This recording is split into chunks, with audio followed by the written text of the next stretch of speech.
Bonjour, je m'appelle Justin Veller, je suis artiste plasticien, 31 ans.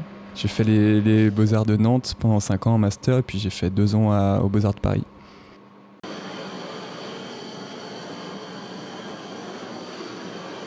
Il y a une fameuse phrase en peinture, c'est la peinture est une fenêtre ouverte sur le monde. Et c'est comment en fait créer une fenêtre opaque et comment créer une profondeur à travers quelque chose qui est clos et frontal.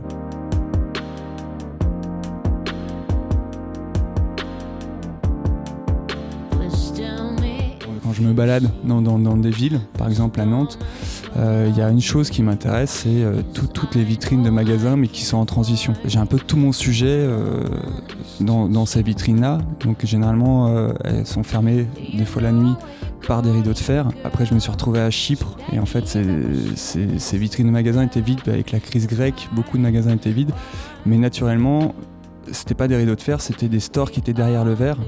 Donc c'est aussi comme ça que j'ai commencé à peindre sur verre pour penser à ce support-là. Et il y a une obsession aussi que j'ai depuis longtemps qui ponctue un peu mon travail, c'est des plantes vertes, un peu j'appelle ça des plantes ikaïsées, qu'on retrouve un peu partout dans le monde. Et en fait, ces plantes-là, ça m'intéresse pas de les peindre si elles sont dans la nature. En fait, c'est l'espace qu'elles prennent souvent derrière une vitrine et dans un espace clos. En fait, les plantes sont juste un moyen pour moi, comme un rideau de fer ou un store, de peindre l'espace, la lumière et avoir une réflexion sur cet espace qui est clos finalement. Qu'est-ce que ça veut dire de mettre une plante qui peut en fait que faner? Donc c'est vraiment pour moi une allégorie du temps qui passe, et en même temps quand on passe devant on se reflète et donc on a notre image dans l'espace et du coup de quel côté on est.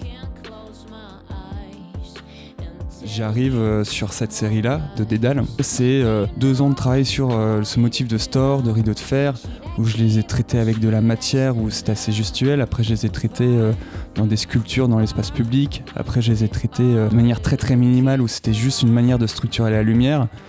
Et à un moment donné, je me suis dit, bon là, ça fait 2 ans, voilà, qu'est-ce qui arrive après ? Donc je voulais toujours être dans le respect un peu de ce protocole-là qu'on peut retrouver dans mon travail, de la frontalité. Un espace mais qui donne sur rien, donc comment parler de profondeur mais sans mettre de perspective. Et en fait j'étais à la Casa Velasquez en résidence pendant 1 an et je réfléchissais à ça, j'arrivais pas à dormir, c'est toujours des espèces de petits moments comme ça et le volet était entrouvert.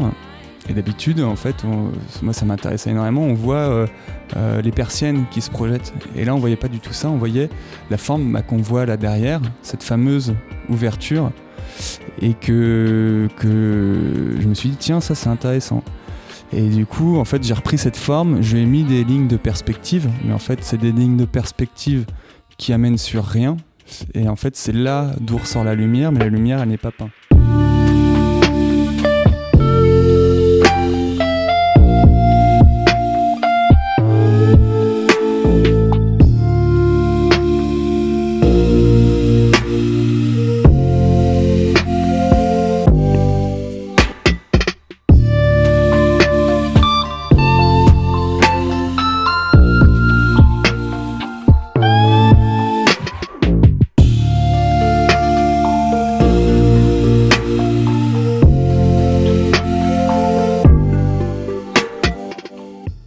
Une série sur le verre, j'ai mis 1 an et demi d'expérimentation pour arriver au bon grain, au bon outil, comment le fixer, comment le travailler pour avoir un dégradé aussi fin.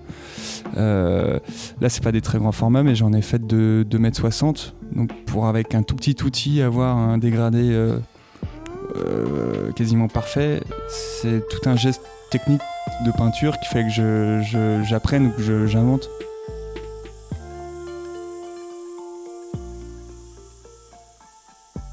Donc là je suis un peu à la fin d'un cycle et en fait j'appelle toutes mes expositions personnelles operire, qui est un mot latin.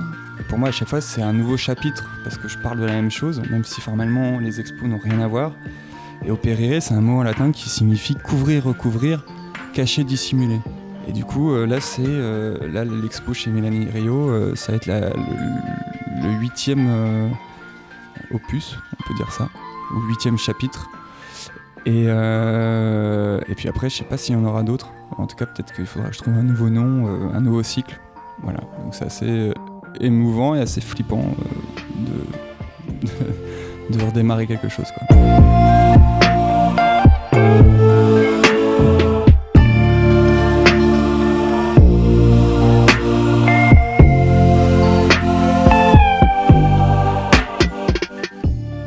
Il faut arrêter de s'excuser.